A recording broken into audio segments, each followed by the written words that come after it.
Hello everyone. Last video में हम complete कर चुके थे प्री कॉन्स्टिट्यूशनल हिस्ट्री और इस वीडियो में हम करेंगे मेकिंग ऑफ द कॉन्स्टिट्यूशन, यानी कि किस तरह से हमारा जो कॉन्स्टिट्यूशन है उसके जो बनाने का प्रक्रिया है, बनाने का जो प्रोसेस है उसको स्टार्ट किया गया। तो अगर थोड़ा बेसिक हम कवर करें लास्ट लेक्चर में, तो हमने देखा था कि 1600 में जो ईस्ट इंडिया कंपनी है उसको बना दिया गया था, उसका गठन कर दिया गया था। और फिर जो ईस्ट इंडिया कंपनी ने इंडिया में रूल किया उसको कहते हैं हम कंपनी रूल। और इसके अंडर हमने 1773 से लेकर 1858 तक कुछ एक्ट्स पढ़े थे। उसके बाद हमने देखा कि 1857 में सिपाही म्यूटनी होती है और उसके बाद से जो क्राउन है वो डायरेक्ट कंट्रोल इंडिया के ऊपर ले लेता है। और उसके अंदर क्राउन रूल जो हमने पढ़ा उसके अंदर हमने 1858 से लेकर 1947 तक कुछ एक्ट्स पढ़े। अब इसमें एक चीज़ आपको और ध्यान रखनी है, जो कंपनी रूल जब इंडिया में कर रही थी तो उस समय जो मुगल्स थे वो भी इंडिया में रूल कर रहे थे, साइड ये दोनों पैरेलल काम कर रहे थे। लेकिन मुगल्स के बारे में हम इस पॉलिटी के लेक्चर में नहीं पढ़ेंगे, इसके रिगार्डिंग हम हिस्ट्री में पढ़ते हैं, क्योंकि ये जो पार्ट है वो हिस्ट्री का है। जो कॉन्स्टिट्यूशन वाला पार्ट है वो सिर्फ और सिर्फ कंपनी रूल से रिलेट करता है, क्योंकि जो कॉन्स्टिट्यूशन की डेवलपमेंट हुई है वो सारा कंपनी के जो अंदर एक्ट्स बनाए गए थे उसके द्वारा ही डेवलपमेंट हुई है। मुगल में इसका रोल, मुगल के द्वारा इसमें रोल काफ़ी कम है। अब देखो, कॉन्स्टिट्यूएंट असेंबली की बात करें तो कॉन्स्टिट्यूएंट असेंबली का मतलब क्या है? किसी भी कंट्री का कॉन्स्टिट्यूशन बनाने के लिए कुछ लोग चाहिए जो उस कॉन्स्टिट्यूशन को बनाएंगे, और जो लोगों का ग्रुप होता है उसी को बोलते हैं हम कॉन्स्टिट्यूएंट असेंबली, जो कि उस कंट्री का जो कॉन्स्टिट्यूशन है उसको फ्रेम करेंगे। तो इसका जो आइडिया वो काफ़ी पहले ही रेज कर दिया गया था 1934 में। Idea of constituent assembly for India was put forward for the first time by M N Roy. जो एम एन रॉय थे उन्होंने सबसे पहले जो है कॉन्स्टिट्यूएंट असेंबली बनाने का जो आइडिया था उसको रखा था। एम एन रॉय क्या, अ Pioneer of communist movement in India, यानी कि इंडिया के अंदर जो कम्युनिस्ट मूवमेंट चला है उसके बहुत बड़े नेता रहे हैं। इसके बाद 1935 में इंडियन नेशनल कांग्रेस यानी कि Congress for the first time officially demanded a constituent assembly to frame the constitution of India, यानी कि कांग्रेस ने भी 1935 में जो कॉन्स्टिट्यूएंट असेंबली उसको बनाने की डिमांड रखी। इसके बाद 1938 में Jawaharlal Nehru on behalf of INC declare that, यानी कि जवाहरलाल नेहरू ने कांग्रेस के बिहाफ पे डिक्लेयर किया the constitution of free India must be framed, यानी कि फ्री इंडिया का कॉन्स्टिट्यूशन बनाना जाना चाहिए विदाउट आउटसाइड इंटरफेरेंस, यानी कि उसमें कोई बाहरी दखल नहीं होना चाहिए, by a constituent assembly elected on the basis of adult franchise. और जो कॉन्स्टिट्यूंट असेंबली बनेगी उसमें जो इलेक्शन होंगे, जो इलेक्टेड मेंबर आएंगे वो बेसिस अडल्ट फ्रेंचाइज के बेसिस पे आने चाहिए, यानी जो इलेक्शन होते आने चाहिए और इलेक्शन आपका अडल्ट फ्रेंचाइज के बेसिस पे होना चाहिए। हालांकि जो बाद में अडल्ट फ्रेंचाइज है वो तो नहीं हो पाई, एक तरह से कह सकते हैं लिमिटेड फ्रेंचाइज के बेसिस पे जो हमारी कॉन्स्टिट्यूंट असेंबली है वो बनाई गई है। बाकी हम आगे डिटेल में देखेंगे इसको। इसके बाद 1940 में the demand was finally accepted in principle by British government. जो ब्रिटिश गवर्नमेंट है उसने इसकी जो कॉन्स्टिट्यूंट असेंबली है उसकी डिमांड को एक्नॉलेज कर लिया, उसको एक्सेप्ट कर लिया in what is known as August offer, जो 1940 में अगस्त ऑफर आया था उसके अंदर। इसके बाद 1942 में sir Stafford Cripps, a member of the cabinet, came to India with a draft proposal of the British government on framing of independent constitution to be adopted after the world war two, यानी कि sir 1942 में एक member जो है sir Stafford Cripps, ये जो है British के पार्लियामेंट के मेंबर ऑफ कैबिनेट थे, इनको भेजा गया इंडिया में और इन्होंने कहा कि आपको जो कॉन्स्टिट्यूंट असेंबली बनाने का जो पूरा फ्रेमिंग का जो आइडिया है उसको अडॉप्ट कर लिया जाएगा वर्ल्ड वॉर टू के बाद में। लेकिन जो मुस्लिम लीग थी उसको ये आइडिया पसंद नहीं आया, क्योंकि उनको बस एक चीज़ चाहिए थी, पाकिस्तान, और पाकिस्तान इस प्लान के अंदर उनको मिल नहीं रहा था, तो उन्होंने इस आइडिया को रिजेक्ट कर दिया। 1946 में the constituent assembly was constituted in November 1946 under the scheme formulated by the cabinet mission plan. और 1946 में फाइनली जो है कैबिनेट मिशन प्लान आता है और उस कैबिनेट मिशन प्लान के अंडर जो कॉन्स्टिट्यूंट असेंबली है उसको फ्रेम कर दिया जाता है, उसको बना दिया जाता है। और इसके अंदर जो सीट्स होती हैं, जो इलेक्शन होंगे कॉन्स्टिट्यूंट असेंबली की, इसकी जो सीट्स होंगी, seat allocated to each British province were to be divided among the three principal communities, यानी जो सीट्स थी उसको डिवाइड कर दिया। मुस्लिम्स के लिए जो सीट्स थी वो अलग रिजर्व की गई, सिक्स के लिए अलग, और बाकी जो सीट्स थी वो जनरल सीट्स थी। अब जो कॉन्स्टिट्यूंट असेंबली थी, the total strength of constituent assembly was 389, total 389 members उसके अंदर थे। ऑफ दीज 296 सीट्स जो थी वो ब्रिटिश इंडिया के अंदर थी, और बाकी जो 93 सीट्स थी वो प्रिंसली स्टेट्स को दी गई थी।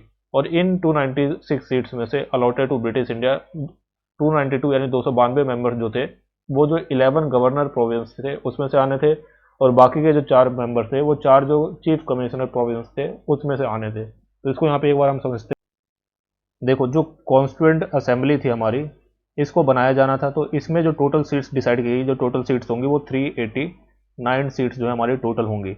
अब इन 389 सीट्स में से इंडिया में उस टाइम पे दो तरह की टेरिटरी थी। एक टेरिटरी तो वो थी जो जो ब्रिटिश थे उसके द्वारा कंट्रोल की जाती थी, और दूसरी टाइप की टेरिटरी वो थी जो एक तरह से प्रिंसली स्टेट थे उसकी टेरिटरी थी। तो ये हो गई प्रिंसली स्टेट्स की टेरिटरी। अब जो सीट्स थी वो, क्योंकि जो कॉन्स्टिट्यूशन था वो पूरे इंडिया का बनाया जाना था, तो जो ब्रिटिश इंडिया थी उसके अंदर दिए गए 296 सीट्स की 296 मेंबर्स जो है यहाँ से आएंगे, और जो प्रिंसली स्टेट्स थे वहाँ से 93 मेंबर्स आएंगे। तो 93 मेंबर्स यहाँ से हो गए। अब जो ब्रिटिश इंडिया है उसमें दो तरह के एडमिनिस्ट्रेटिव बॉडीज हुआ करती थी, इसको आप ऐसे समझें। एक तो थी अपनी प्रोविंस। प्रोविंस को आप समझ सकते हैं कि जो आज के स्टेट्स हैं उनको उस समय प्रोविंस जो है बोला जाता था, और ये इनकी संख्या थी 11, यानी 11 प्रोविंस थे। और इन 11 प्रोविंस को दी गई 292 सीट्स। बाकी जो 4 थे उसको कमिश्नरेट बोला जाता था, और ये जो थे टोटल 4 थे, और इनके अंदर जो है हर कमिश्नरेट में एक सीट दी गई, और इनकी टोटल हो गई 4 सीट्स। तो इस तरह से सीट्स डिवाइड की गई। अब जब इलेक्शन हुए तो जो प्रिंसली स्टेट थे इनको बोला गया था कि आपको इलेक्शन करवाने की जरूरत नहीं है, आप जो है सिर्फ अपने यहाँ से जो मेंबर्स हैं उसको नॉमिनेट कर दो, ठीक है। लेकिन जो प्रिंसली स्टेट थे उन्होंने बोला कि हम नॉमिनेट भी नहीं करेंगे, ये जो प्रिंसली स्टेट थे, ये जो पूरा ये पछड़ा था, इन्होंने बोला हमें हमें इसमें पढ़ना ही नहीं, हम इससे दूर रहेंगे। तो princely state state away from this. अब जब इलेक्शन करवाए गए तो ये इलेक्शन उन्हीं कॉन्स्टिट्यूंट सीट्स में करवाई गई, उसी में करवाई गई जिसके अंदर जो ब्रिटिश राज था वो एप्लीकेबल था। तो इसमें जब इलेक्शन हुए तो पूरे 296 सीट्स में इलेक्शन हुए, जिसमें से 208 सीट्स जो है वो कांग्रेस ने जीत ली, यानी आईएनसी ने। 73 सीट्स जीती मुस्लिम लीग ने, और बाकी की जो 15 सीट्स थी वो इंडिपेंडेंट लोगों ने वहाँ पे उस पर जीत के आए थे। तो ये सारा काम चल रहा था। अब एक चीज़ आपको ये और समझनी है कि ये सारा काम जब चला, जब पार्टीशन हो गया इंडिया का, तो पार्टीशन के बाद क्या हुआ, बहुत सारी जो एरिया था वो पाकिस्तान के अंडर चला गया, तो जो सीट्स हैं वो कम हो गई। तो पार्टीशन के बाद क्या हुआ, जो टोटल सीट्स थी हमारी 389, उसमें से जो इंडिया की टेरिटरी में जो सीट्स बची हैं वो बची हैं सिर्फ 299, यानी कि 299 सीट्स इंडिया में बची है, बाकी की जो सीट्स हैं वो पाकिस्तान में चली गई हैं। और 290 सीट्स में से जो हमारी एक तरह से प्रोविंसेस थे और जो कमिश्नरेट थे उसमें अंदर सीट्स थी हमारी 229, बाकी जो प्रिंसली स्टेट थी उसके अंदर सीट्स थी 70। तो इस तरह से जो डिवीजन है वो बना, और इसको आपको बेसिक बेसिक जो कॉन्सेप्ट है वो याद रखेंगे तो आपको कभी कभी जो बेसिक डेटा है वो एग्जाम में पूछ लिया जाता है। अब आप देखेंगे वर्किंग ऑफ कॉन्स्टिट्यूएंट असेंबली। जो कॉन्स्टिट्यूएंट असेंबली है उसने अपना काम जो है किस तरह से करना स्टार्ट किया। तो जब कॉन्स्टिट्यूएंट असेंबली बन गई है, इलेक्शन हुए। अब एक दो तीन चीज़ें आपको इलेक्शन के बारे में ध्यान रखने की। इस इलेक्शन में क्या हुआ था कि एक सीट पे कैसे डिसाइड किया जाए कि एक सीट जो है कितनी होगी, तो डिसाइड किया गया कि 1 मिलियन पॉपुलेशन के लिए हम एक सीट देंगे, यानी कि 1 मिलियन पॉपुलेशन होगी उसको हम एक सीट डिवाइड करके दे देंगे। इसके अलावा जो इलेक्शन हुए थे वो इलेक्शन कैसे हुए थे, आपने लास्ट लेक्चर में मैंने आपको बताया था कि जो अलग अलग प्रोविंसेस थे उसके अंदर प्रोविंसेस की अपनी असेंबली होती थी, और उसके अंदर इनडायरेक्ट इलेक्शंस जो है वो एक तरह से होते थे, लिमिटेड फ्रेंचाइज वाले इलेक्शन होते थे। तो जो स्टेट की अपनी जो असेंबली थी, उन असेंबली के जो मेंबर थे उन्होंने अपनी असेंबली से या कहीं बाहर से भी कुछ मेंबर्स को चुना जो कि कॉन्स्टिट्यूएंट असेंबली में जाएंगे। और ये जो एक तरह से बोल सकते हैं ये लिमिटेड फ्रेंचाइज थी, यहाँ पे जो एडल्ट फ्रेंचाइज थी वो यहाँ पे एप्लीकेबल नहीं थी। और जो यहाँ पे वोट सिस्टम चलता था वो था प्रोपोर्शनल रिप्रेजेंटेशन का, जिसको बोलते हैं हम सिंगल ट्रांसफरेबल वोट सिस्टम, यानी कि एक व्यक्ति का जो वोट है वो सिंगल रहेगा, ठीक है। तो ये जो बेसिक बेसिक फैक्ट्स है वो आपको ध्यान में रखने हैं। अब वर्किंग की बात करें, जो कॉन्स्टिट्यूएंट असेंबली बन गई। कॉन्स्टिट्यूएंट असेंबली बनने के बाद जो इनकी मीटिंग होती है, तो फर्स्ट मीटिंग होती है इनकी 9 दिसंबर 1946 को। यहाँ पे the constituent assembly held it's first meeting, Muslim league boycotted. अब मुस्लिम लीग ने इसको आगे बॉयकॉट कर दिया, क्योंकि मुस्लिम लीग को चाहिए था पाकिस्तान, और जब तक उनको पाकिस्तान मिलेगा नहीं वो मानेंगे नहीं।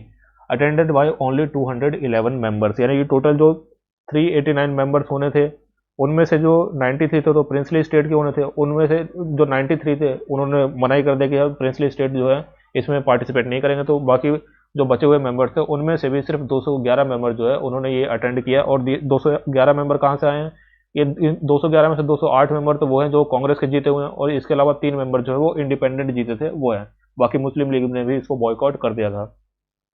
अब यहाँ पे होता क्या है कि इसमें कुछ चीज़ें यहाँ पे की जाती है। सबसे पहला काम ये करते हैं कि कॉन्स्टिट्यूएंट असेंबली की मीटिंग होनी, तो मीटिंग करने के लिए कोई प्रेसिडेंट भी चाहिए। तो फ्रांस में एक परंपरा थी कि जब भी फर्स्ट मीटिंग होगी तो उसके अंदर जो प्रेसिडेंट बनेगा ये कैसे डिसाइड होगा, तो जो सबसे एल्डेस्ट मेंबर होगा, जो सबसे उम्र में सबसे बड़ा मेंबर होगा, उसको हम टेम्परेरी प्रेसिडेंट बना देते थे फ्रांस के अंदर। तो इंडिया के अंदर भी वही परंपरा अपनाई गई, और डॉक्टर सचिदानंद सिन्हा को इलेक्ट कर लिया गया टेम्परेरी प्रेसिडेंट के रूप में, क्योंकि ये जो है सबसे एल्डेस्ट मेंबर थे पूरी कॉन्स्टिट्यूएंट असेंबली में। तो फ्रेंच जो ट्रेडिशन था उसको यहाँ पे फॉलो किया गया। इसके बाद अब ये जो टेम्परेरी प्रेसिडेंट बनते हैं, इनका सिर्फ एक ही काम होता है कि जो परमानेंट प्रेसिडेंट है उसको इलेक्ट करना है जल्दी से जल्दी। तो जैसे ये टेम्परेरी प्रेसिडेंट बने, इन्होंने इलेक्शन का प्रोसेस स्टार्ट किया और डॉक्टर राजेंद्र प्रसाद जो है, जो कि हमारे कंट्री के फर्स्ट प्रेसिडेंट भी थे, उनको इलेक्ट किया गया, was elected as the president of assembly. Similarly जो राजेंद्र प्रसाद थे उनको प्रेसिडेंट के रूप में इलेक्ट किया गया, और एच.सी. मुखर्जी और वी.टी. कृष्णमाचारी को इलेक्ट किया गया एज अ वाइस प्रेसिडेंट। यानी कि जो हमारी कॉन्स्टिट्यूंट असेंबली थी उसमें एक प्रेसिडेंट थे और दो वाइस प्रेसिडेंट थे। इनके नाम आपको याद रखने हैं। अब फर्स्ट मीटिंग हो गई। फर्स्ट मीटिंग में जनरली जो है 4-5 दिन तक काम हुआ, यही सारे काम जो हुए। उसके बाद जब सेकंड मीटिंग होती है, तो सेकंड मीटिंग होती है 13 दिसंबर 1946 को, और इस दिन Jawaharlal Nehru move the historic objective resolution in the assembly. It laid down the fundamentals and philosophy of the constitute structure. यानी कि जो 13 दिसंबर को हिस्टोरिक एक मीटिंग होती है, और ये जो ऑब्जेक्टिव रेजोल्यूशन है इसी को बाद में 22 जनवरी 1947 को 1947 को अडॉप्ट कर लिया गया by the assembly as a preamble. यानी कि जो आज का हम अपने कॉन्स्टिट्यूशन में प्रेम्बल देखते हैं, वो बेसिकली जो ऑब्जेक्टिव रेजोल्यूशन है उसी का मॉडिफाइड एक वर्जन है। तो ये आपको ध्यान में रखना है। इसके बाद ये आप देख सकते हैं, ये ऑब्जेक्टिव रेजोल्यूशन है, इसके अंदर जो मेन पॉइंट्स है वो प्रेम्बल जैसे आपको देखने को मिलेंगे। आप चाहें तो इसको पॉज करके रीड कर सकते हैं। इसके बाद जून 3 1947 को जो माउंट बैटन प्लान है वो आ जाता है, और माउंट बैटन प्लान में ये बोल दिया जाता है कि जो पार्टीशन हो कंट्री का वो किया जाएगा, और इंडिया और पाकिस्तान दो डोमिनियन स्टेट जो है बनाए जाएंगे। और कांग्रेस और मुस्लिम लीग दोनों को ये जो प्रोपोजल था वो उन्होंने एक्सेप्ट कर लिया, और उसके बाद जो है पार्टीशन के लिए जो प्रोसीजर था वो आगे बढ़ाया गया। ये जो एक्ट था फिर वो इंडिपेंडेंस एक्ट पास किया गया, और इंडिया को इंडिपेंडेंस दे दी गई 15 अगस्त 1947 को। अब जैसे इंडिपेंडेंट मिली, इंडिया ने कुछ इंपॉर्टेंट काम है वो यहाँ पे किए। पहला काम इन्होंने किया, the assembly was made fully sovereign body. जो असेंबली थी उसको बना देगा फुल्ली सॉवरन बॉडी। यानी कि जो कॉन्स्टिट्यूंट असेंबली है वो खुद डिसाइड करेगी क्या कॉन्स्टिट्यूशन में लिखना है, क्या कॉन्स्टिट्यूशन में नहीं लिखना। वो किसी और से परमिशन नहीं लेगी। जो कॉन्स्टिट्यूएंट असेंबली है वो सॉवरन बॉडी होगी, वो सारे काम खुद करेगी। The assembly also become a legislative body. The assembly became the first parliament of free India. यानी कि उस समय क्योंकि कोई फ्री इलेक्शन हुए नहीं थे तो पार्लियामेंट कोई बनी नहीं थी, तो जो असेंबली थी, जो कॉन्स्टिट्यूंट असेंबली थी, वही कॉन्स्टिट्यूंट असेंबली का भी काम करेगी और वही पार्लियामेंट ऑफ इंडिया का भी काम करेगी। तो डोमिनियन लेजिस्लेचर जो है वो भी जो कॉन्स्टिट्यूंट असेंबली है उसका काम करेगी। When the assembly met as the constituent body it chaired by the doctor Rajendra Prasad. यानी जब वही सेम लोग जो है कॉन्स्टिट्यूंट असेंबली के रूप में मिलेंगे तो उनके जो चेयरमैन होंगे वो होंगे डॉक्टर राजेंद्र प्रसाद। लेकिन जब वो लेजिस्लेटिव बॉडी के रूप में मिलेगी then it chaired by the G V. Mavalankar. और इनको आप बोल सकते हैं कि एक तरह से उस समय जो स्पीकर का काम है, जो लोकसभा स्पीकर का काम है, वो यहाँ पे कर रहे थे। These two function continue till the नवंबर 26 1949। और ये दो फंक्शन जो है वो नवंबर 26 1949 तक चलते रहे। और क्योंकि नवंबर 26 1949 को हमारा जो कॉन्स्टिट्यूशन है उसको इनेक्ट कर दिया गया, तो इसलिए इस दिन जो है जो कॉन्स्टिट्यूंट असेंबली वाला काम था वो खत्म हो गया, और जो सिर्फ लेजिस्लेचर वाला काम था वो आगे तक चलता रहा। और वो खत्म होता है 1952 में, जब फर्स्ट इलेक्शन होते हैं, और इलेक्शन के बाद जब नई पार्लियामेंट आती है तब जाके ये जो लेजिस्लेचर बॉडी है, जो कॉन्स्टिट्यूंट असेंबली जिसका काम कर रही थी, उसका काम जो है यहाँ पे एंड होता है। अब in addition to the making of constitution the constituent assembly also perform the following function. यानी कॉन्स्टिट्यूशन बनाने के अलावा इन्होंने कुछ और काम किए, और ये मेन 5 काम है जो आपको याद रखने हैं। It ratified the India's membership of commonwealth in May 1949। यानी कि इन्होंने इस बात पे मोहर लगा दी कि जो इंडिया है वो कॉमनवेल्थ का पार्ट रहेगा। It adopted a national flag on July 22 1947। यानी कि 22 जुलाई को इंडिया ने एक्सेप्ट कर लिया कॉन्स्टिट्यूंट असेंबली ने नेशनल फ्लैग को, जो ट्राई कलर वाला हमारा नेशनल फ्लैग है उसको। इसके अलावा जो लास्ट मीटिंग हुई थी कॉन्स्टिट्यूंट असेंबली की, जो कि 24 जनवरी 1950 को हुई थी, इसके अंदर 3 काम किए गए। पहला काम किया गया, जो नेशनल एंथम है इसको अडॉप्ट किया गया, जो नेशनल सॉन्ग है इसको अडॉप्ट किया गया, और जो हमारे इंडिया का फर्स्ट प्रेसिडेंट है डॉक्टर राजेंद्र प्रसाद, इनको इलेक्ट किया गया as a first president of India, और ये भी हुआ 24 जनवरी 1950 को ही। इसके अलावा जो कॉन्स्टिट्यूशन हमारा बन गया, the constituent assembly had 11 session लगे उनको, और over 2 year 11 month and 18 days, 2 साल 11 महीने और 18 दिन लगे कॉन्स्टिट्यूशन को बनाने के लिए। अब देखो कॉन्स्टिट्यूशन को बनाने के लिए कुछ इंपॉर्टेंट कमिटीज़ हैं जिनका नाम आपको याद रखना है। इसमें से जो एक कमेटी है हमारी, जो एक तरह से कह सकते हैं ड्राफ्टिंग कमेटी, इसके बारे में हम थोड़ा डिटेल पढ़ेंगे। बाकी की आपके जो कमेटी का नाम और उसके प्रेसिडेंट क्या था, इतना आप याद रख लेंगे तो काफ़ी होगा। पहले हमारी यूनियन पावर्स कमेटी जिसके चेयरमैन थे जवाहरलाल नेहरू, फिर यूनियन कॉन्स्टिट्यूशन कमेटी जिसके चेयरमैन थे जवाहरलाल नेहरू, फिर प्रोविंशियल कॉन्स्टिट्यूशन कमेटी जिसके चेयरमैन थे या हेड थे सरदार पटेल, फिर ड्राफ्टिंग कमेटी जिसके हेड थे डॉक्टर बी आर अम्बेडकर, फिर advisory committee on fundamental rights minorities and tribal and excluded area जिसके जो हेड थे वो Sardar Patel, rules of procedure committee इसके हेड थे doctor Rajendra Prasad, states committee committee for negotiating with states इसके जो चेयरमैन थे वो जेएल नेहरू, फिर स्टीयरिंग कमेटी इसके जो चेयरमैन थे वो थे डॉक्टर राजेंद्र प्रसाद। तो ये सारे कमेटीज और उनके चेयरमैन के नाम आपको याद रखने हैं। बाकी जो ड्राफ्टिंग कमेटी है उसके बारे में हम थोड़ा डिटेल यहाँ पर देख लेते हैं। Drafting committee was setup on August 29, 1947, यानी कि जैसे ही हमारा देश आज़ाद हुआ उसके लगभग 14 दिनों के बाद जो है हमारी ड्राफ्टिंग कमेटी बना दी गई। It was this committee that was interested with the task of preparing a draft of new constitution, यानी जो नया कॉन्स्टिट्यूशन हमारा बनाना था उसका जो ड्राफ्ट बनेगा वो इस कमेटी को बनाना था। इसलिए आप जैसे ही देखेंगे कॉन्स्टिट्यूशन किसने बनाया तो वहाँ पे आपको सुनाई देगा डॉक्टर बी आर अम्बेडकर का नाम, क्योंकि जो मेन काम था कॉन्स्टिट्यूशन को ड्राफ्ट करने का जो काम था वो दिया गया था ड्राफ्टिंग कमेटी को, और ड्राफ्टिंग कमेटी के अंदर जो चेयरमैन थे वो थे डॉक्टर बी आर अम्बेडकर। तो मेनली जो ड्राफ्टिंग का काम था यानी कॉन्स्टिट्यूशन बनाने का काम था वो बी आर अम्बेडकर के द्वारा किया गया। इसके अलावा 7 मेंबर थे, doctor B R Ambedkar chairman, इसके अलावा एन गोपाल स्वामी अयंगर, इसके अलावा अलादी Krishna Swami Ayyar, K M Munshi, Syed Mohammad Saadulla, N Madhav Rao, he replaced B L Mitter who resign due to ill health, जिनकी इनकी तबीयत थोड़ी खराब थी जिसके कारण इन्होंने रिजाइन कर दिया, तो उनकी जगह आए थे एन माधव राव। फिर T T Krishnamachari, he replaced D P Khaitan who died in 1948, इनकी मृत्यु हो गई तो इनको रिप्लेस किया टी टी कृष्णामाचारी ने। इसके अलावा एक व्यक्ति का नाम आपको याद रखना है वो है बी एन राव, और बी एन राव कौन थे, ये लीगल एडवाइजर थे, यानी कि जो भी ड्राफ्ट बनेगा किस तरह से उसको ड्राफ्ट करना है, क्या क्या चीज़ उसमें रखी जाएंगी, क्या क्या लैंग्वेज होगी ड्राफ्ट की, वो सारी जो एडवाइस थी वो बी एन राव के द्वारा दी जाती थी। ये जो ड्राफ्टिंग करते थे और उसके बाद ये डॉक्टर बी आर अम्बेडकर के पास लाते थे, वो ये सारे लोग जो है मिलके जो ड्राफ्ट था उसको फाइनल करते थे और कॉन्स्टिट्यूएंट असेंबली थे उसके सामने रखते थे उनको पास करने के लिए। इसके बाद नवंबर 4, 1948 को जो फर्स्ट रीडिंग होती है उसको फर्स्ट रीडिंग की जाती है। The assembly had general discussion on for 5 days, यानी 5 दिन तक जो है जनरल डिस्कशन किया जाता है यहाँ पे, और ये फर्स्ट रीडिंग का काम जो है लगभग 5 दिनों तक चलता है। इसके बाद सेकंड रीडिंग के लिए जब ये लोग जुड़ते हैं वो दिन होता है 15 नवंबर 1948 का, और इस रीडिंग में ये मेनली सारा काम इसी में होता है। इसमें क्लॉज बाय क्लॉज कंसिडरेशन को देखा जाता है कि कौन कौन से प्रोविजंस जो है रखने हैं, इमरजेंसी प्रोविजंस क्या होंगे, जो हमारे फंडामेंटल राइट्स है उसमें कौन कौन से राइट्स दिए जाएंगे, डीपीएसपी होगा वो जस्टिसेबल होगा या नहीं होगा, जो सारे क्लॉज थे वो क्लॉज बाय क्लॉज रीडिंग जो की जाती है और क्लॉज बाय क्लॉज वहाँ पे डिस्कशन किया जाता है, फिर उसके ऊपर वोटिंग की जाती है। और जनरली जो सारे प्रोविजन थे वो यूनानिमसली पास किए गए, लगभग बहुत सी कम ऐसे प्रोविजन थे जिसमें वोटिंग की जरूरत पड़ी हो। जनरली जो पूरा कॉन्स्टिट्यूशन है वो यूनानिमसली पूरे जो कॉन्स्टिट्यूएंट असेंबली है उसके द्वारा पास किया गया।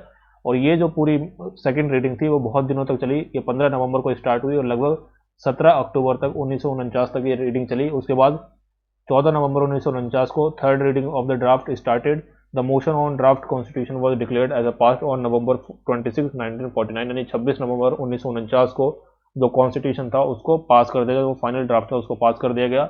और 299 जो टोटल इंडिया में मेंबर रह गए थे डिवीजन के बाद, तो शुरू में तो स्टार्टिंग में 389 मेंबर थे, जब पार्टीशन हो गया तो पार्टीशन के बाद इंडिया के अंदर 299 मेंबर्स बच गए, तो उन 299 मेंबर्स ने में से 284 मेंबर्स जो है उस दिन प्रेजेंट थे 26 जनवरी 1949 को, और उन्होंने जो कॉन्स्टिट्यूशन की कॉपी है उसको साइन कर दिया। और इसलिए जो हमारी कॉन्स्टिट्यूशन का प्रेम्बल देखेंगे उसके अंदर जो डेट लिखी हुई है 26 नवंबर 1949 मेंशन की हुई है, द कॉन्स्टिट्यूशन एज अडॉप्टेड, क्योंकि जो अडॉप्ट किया गया कॉन्स्टिट्यूशन वो किया गया था नवंबर 26, 1949 को। कंटेंट अ प्रेम्बल, जिसमें एक प्रेम्बल था, 395 आर्टिकल्स थे और 8 शेड्यूल थे जो कि अब इंक्रीज कर दिए गए हैं। तो वो सब चीज़ें हम जब कॉन्स्टिट्यूशन को डिटेल में पढ़ेंगे तो उसके ऊपर आएंगे। अब यहाँ पे आप देख सकते हैं ये फोटो है, जो हमारे कॉन्स्टिट्यूएंट असेंबली के मेंबर्स हैं वो सब जो है कॉन्स्टिट्यूशन की जो एक्चुअल कॉपी है उसके ऊपर साइन कर रहे हैं। अब जब कॉन्स्टिट्यूशन को पास किया गया तो जो कुछ प्रोविजंस थे वो तो जो अप्लाई कर दिए गए 26 नवंबर 1949 को ही, लेकिन जो मेजर पोर्शन ऑफ कॉन्स्टिट्यूशन था वो 26 जनवरी 1950 को लागू किया गया। तो यहाँ पे आप देख सकते हैं some provision of the constitution pertaining to the citizenship, elections, provisional parliament, temporary and transitional provisions and short titles contained in article 5, 6, 7, 8, 9, 60, 324, 366, 367, 379, 380, 388, 391, 392, 393 came into force on 26 November 1949 itself, यानी ये जो सारे प्रोविजन थे वो 26 नवंबर 1949 को ही लागू कर दिए गए थे। बाकी जो रिमेनिंग प्रोविजन थे, जो मेजर पार्ट ऑफ कॉन्स्टिट्यूशन था, वो 26 जनवरी 1950 को फोर्स में आया। और इस दिन को हम बोलते हैं refer to the constitution as a date of commencement, यानी 26 जनवरी 1950 हमारी डेट ऑफ कमेंसमेंट और 26 नवंबर 1949 हमारी डेट ऑफ इनेक्टमेंट। और इसीलिए जो 26 जनवरी 1950 इसको हम सेलिब्रेट करते हैं एज अ रिपब्लिक डे। अब जब 26 नवंबर को कॉन्स्टिट्यूशन बन गया तो 2 महीने रुके क्यों? तो 2 महीने इसलिए रुके क्योंकि 26 जनवरी को स्पेशली चुना गया as a date of commencement of the constitution because it historical importance, इसकी कुछ हिस्टोरिकल इंपॉर्टेंस थी। It was the on this day in 1930 Purna Swaraj day was celebrated following the resolution of the Lahore session 1929 of the INC। जो कांग्रेस का Lahore session हुआ था उसके अंदर 1930 में 1930 को इस दिन को बनाया गया था पूर्ण स्वराज के रूप में।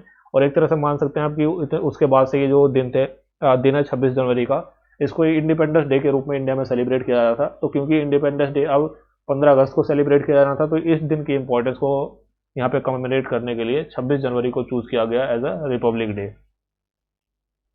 अब इसके अलावा कुछ इंपॉर्टेंट फैक्ट जो है कॉन्स्टिट्यूशन के रिगार्डिंग वो आपको याद रखने हैं। पहला, elephant was adopted as a symbol seal of the constituent assembly. जो कॉन्स्टिट्यूएंट असेंबली था उसका जो सिंबल था वो था एलिफेंट। इसके अलावा सर BN राव जो मैंने आपको बताया was appointed as a constitutional adviser या legal adviser to the constituent assembly. HVR Iyengar was the secretary of constituent assembly, इनको सेक्रेटरी बनाया गया। SN Mukherjee was the chief draftsman of constitution in the constituent assembly. SN Mukherjee जो थे वो chief draughtsman थे जो पूरे कॉन्स्टिट्यूशन को ड्राफ्ट कर रहे थे। Prem Behari Narain Raizada was the calligrapher of the Indian constitution. The original constitution was hand written by him in a flowing italic style, यानी जो प्रेम बिहारी नारायण रायजादा था इन्होंने अपनी हैंड राइटिंग में इसको कैलीग्राफ किया और इसको जो स्टाइल है इसका वो है फ्लोइंग इटैलिक स्टाइल। इसके अलावा the original version of beautified and decorated artist, जो ओरिजिनल वर्जन ऑफ कॉन्स्टिट्यूशन है वो सजाया गया या डेकोरेटेड किया गया from the artist of Shanti Niketan including Nandlal Bose and दौर राम मनोहर सिन्हा, इनके द्वारा जो है इसको सजाया गया, डेकोरेट किया गया। Bihar Ram Manohar Sinha illuminated, beautified and ornamented the original framework calligraphed by the Prem Behari Narain Raizada. The calligraphy और Hindi version of original constitution was done by Vasant Krishna Vaidya and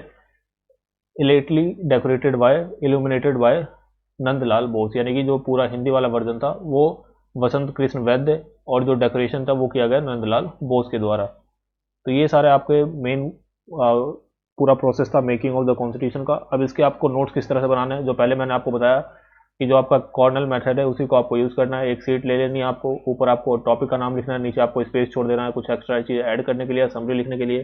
sides में आपको सब टॉपिक्स लिखनी है। अब सब टॉपिक से जैसे मान लीजिए जो लास्ट टॉपिक हमने पढ़ा इंपॉर्टेंट फैक्ट का, तो इंपॉर्टेंट फैक्ट का आपने सब टॉपिक बना लिया। इसमें मान लीजिए आपके जो भी 6-7 पॉइंट थे, जैसे जो एलिफेंट था हमारा वो सिंबल था। इसके अलावा BN राव जो थे वो एडवाइज़र थे, वो लिख लिया आपने। फिर HVR अयंगर जो थे वो एक तरह से सेक्रेटरी थे। SN मुखर्जी जो है हमारे वो चीफ ड्राफ्टमैन थे। इसके अलावा प्रेम बिहारी नारायण रायजादा थे वो कैलीग्राफर थे। इसके अलावा शांति निकेतन के नंदलाल बोस ने जो इसको एक तरह से ब्यूटिफाई किया था। फिर जो हिंदी वाला वर्जन था उसको लिखा था वसंत कृष्ण वैद्य ने। तो ये सारे जो फैक्ट्स है वो आपको यहाँ पे लिख लेने हैं और फिर जब इसको आप याद करेंगे तो सिर्फ आपको ये सब टॉपिक पढ़ना और जो इनके फैक्ट्स थे वो आपको मन में रिकॉल करने हैं। आप देखेंगे कुछ फैक्ट्स आप रिकॉल कर पाएंगे, कुछ रिकॉल नहीं कर पाएंगे।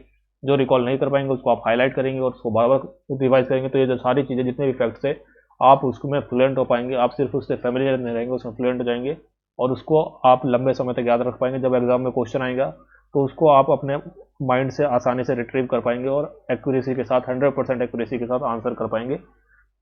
तो ये हमारा मेकिंग ऑफ कॉन्स्टिट्यूशन यहाँ पे एंड हो गया। अगले पार्ट से हम जो एक्चुअल कॉन्स्टिट्यूशन है उससे स्टार्ट करेंगे प्रीएम्बल से। तो मिलते हैं नेक्स्ट वीडियो में। For the time being that's the end of the video.